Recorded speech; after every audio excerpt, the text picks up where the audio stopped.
আমরা যেদিনকে বাড়ি থেকে এলাম তার আগের দিন ছিল মাসির অ্যানিভার্সারি। ঈশানু পরীকে রাগানোর জন্য কিছুটা পনির এনে বলছে, নে এটা তোর কেক, আজকে তুই এই কেকটা কাটবি। সেই শুনে পরী তো রেগে মেগে একশো। লোকে রাগানোর জন্য কৃষাণু সবসময় এক পায়ে খাড়া হয়ে থাকে। আর এদিকে বাড়ির দুই মালকিন ছবি তুলতে বসে পড়েছে, সবার হাতে ক্যামেরা নিয়ে সবাই রেডি ওদের ছবি তোলার জন্য। আর আমি তো রঘুনাথগঞ্জ গেছিলাম, সেই দিনই বিকেলবেলা এলাম, আর আসার সময় মিয়ামোড় থেকে এই কেকটা নিয়ে এসেছিলাম। এই কেকটা দেখেই মনে হলো যেন অ্যানিভার্সারির জন্য পারফেক্ট। এই ভিডিওটা দেখে হয়তো কেউ বুঝতেও পারবে না যে এটা অ্যানিভার্সারির কেক না পরীর বার্থডে। পরী কিন্তু আগেই মাসিদের সাথে কথাবার্তা করে নিয়েছে, কেকটা কিন্তু আমি কাটবো, তোমরা শুধু পাশে দাঁড়িয়ে থাকবে। বাড়িতে একটি মাত্র বাচ্চা থাকলে যা হয়।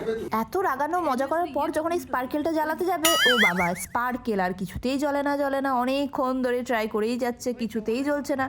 হয়তো এটা খারাপ ছিল। তারপর কৃষাণু বলছে 2 মিনিট দাঁড়াও, আমি বাজার থেকে নিয়ে আসছি।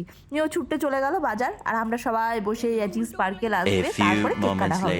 আর এই যে মাসি অ্যানিভার্সারিতে এটা মিশোর কাছ থেকে গিফট পেয়েছে, সেটাই দেখাচ্ছিল। আমি তো বাড়ি থেকে এসে হাত পাও ধুইনি আর ড্রেসও চেঞ্জ করি, বসেই আছি। মাসির কেক কাটা হবে, তারপরে এবার ড্রেস চেঞ্জ করবো। বসে বসে প্রায় 10-15 মিনিট কেটে গেল। তারপর উনি এলেন, স্পার্কেল আবার সাথে একটা মোমবাতিও নিয়ে এসছে, যদি এটা না জ্বলে ব্যাকআপ প্ল্যান করেই এসেছে।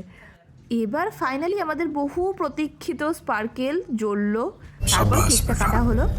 এটা যে মাসিদের অ্যানিভার্সারি ছিল না পরীর জন্মদিন ছিল সেটা কেউ সহজে বুঝতে পারবে না। Happy anniversary.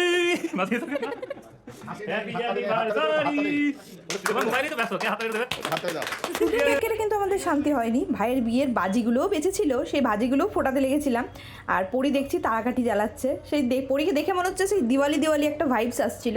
আর এদিকে আমি যে গোলাপ ফুলগুলো আনলাম সেগুলো মাসিকে বলছি, তুমি তো দিলেই না, আমি বেকার নিয়ে এলাম, ওগুলো তো সাজানোই থেকে গেল। গোলাপ ফুল দেওয়া নেওয়া হলো, বাবা আবার ডিরেকশন দিয়ে দিচ্ছিল যে কিভাবে দিতে। আনন্দ মজা করে দিনটা কাটলো আমাদের। মাসির অ্যানিভার্সারি প্রতি বছর এইভাবেই চলতে থাকুক। মাসি আবার বলছে যে আমার বিয়েতেও এত বাজি টাজি হয়নি রে, তোরা যা করলি। শেষে ওই আমাদের ফ্যামিলি ফটো দিয়ে আজকে অনুষ্ঠানটা মোটামুটি শেষ হলো। আর এদিকে ছবিটা কে তুলছে সেটা একবার তোমরা দেখো।